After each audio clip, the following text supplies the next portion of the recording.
Hello বন্ধুরা, আবার চলে এলাম তোমাদের সামনে একটি নতুন ভিডিও নিয়ে। আজকের ভিডিওটি অন্য ভিডিও থেকে একটু অন্যরকম হতে যাচ্ছে, কারণ আজকের ভিডিওতে তোমাদের সাথে আলোচনা করব শিক্ষাবৃত্তি নিয়ে। এই শিক্ষাবৃত্তি প্রদান করতেছে সোনালী ব্যাংক।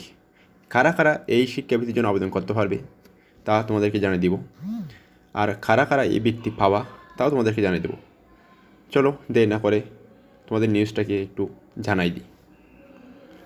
এই সোনালী ব্যাংকের ভিত্তিতে সোনালী ব্যাংক পিএলসি দরিদ্র মেধাবী, অনগ্রসর ও প্রত্যন্ত অঞ্চলের মেধাবী এতিম প্রতিবন্ধী শিক্ষার্থীদের জন্য শিক্ষাবৃত্তির জন্য আবেদন চেয়েছে সোনালী ব্যাংক।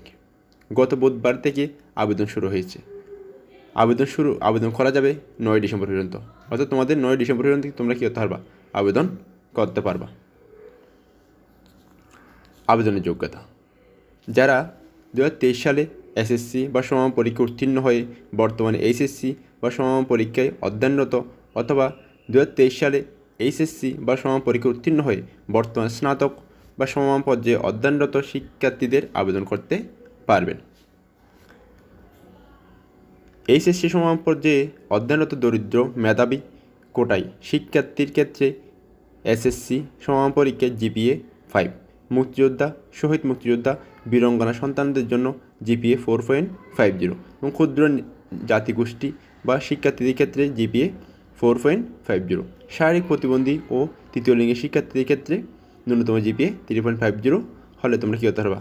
আবেদন করতে পারবা।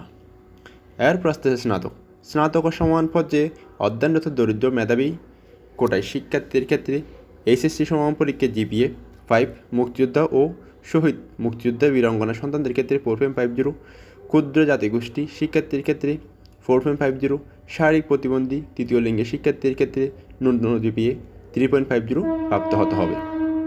সুদরিদ্র শিক্ষার্থী, ক্ষুদ্র জাতিগোষ্ঠী শিক্ষার্থী, শারীরিক প্রতিবন্ধী, এতিম, অসচ্ছল মুক্তিযোদ্ধা, শহীদ মুক্তিযোদ্ধা ও বীরাঙ্গনা সন্তান শিক্ষার্থী যাদের পিতামাতা বা অভিভাবকের মাসিক আয় 15,000 টাকার নিচে বা মুক্তিযোদ্ধা ভাতা ব্যতীত বেশি নয়, তারা আবেদন করতে পারবেন। সচ্ছল ব্যক্তির সন্তানদের আবেদন করার প্রয়োজন নেই। আর তোমাদেরকে বৃত্তির জন্য কয় টাকা দেওয়া হবে? তোমাদের বৃত্তির পরিমাণ হচ্ছে এককালীন তোমাদেরকে 10,000 টাকা দেওয়া হবে। তোমরা যেভাবে আবেদন করবা, সোনালী ব্যাংকের এই ওয়েবসাইটের মাধ্যমে আবেদন করতে পারবা। ওয়েবসাইট লিঙ্ক তোমাদেরকে আমি ডেসক্রিপশন বক্সে দিয়ে রাখবো, তোমরা এখান থেকে আবেদন করে নিতে পারবা। প্রাথমিকভাবে মনোনীত আবেদনকারীদের তালিকা যথাসময়ে সোনালী ব্যাংক পিএলসি ওয়েবসাইটে প্রকাশ করা হবে। যারা এই আবেদন করার পর তোমরা সিলেক্ট হবে তাদেরকে প্রকাশ করা হবে। তারা এরপর তোমাদের একটা ডেট ফিক্স করে দেবে, ওই দিন তোমাদেরকে একটা স্লিপের সঙ্গে তোমাদের ওই টাকাগুলো প্রদান করা হবে, অথবা তোমাদের অনলাইন ব্যাংকিংয়ের মাধ্যমে তোমাদের এই টাকা প্রদান করা হইতে পারে। আজকের ভিডিও এতটুকু। ভিডিওটি মনোযোগ সহকারে দেখার জন্য ধন্যবাদ। আবার দেখা হবে পরবর্তী কোনো ভিডিওতে।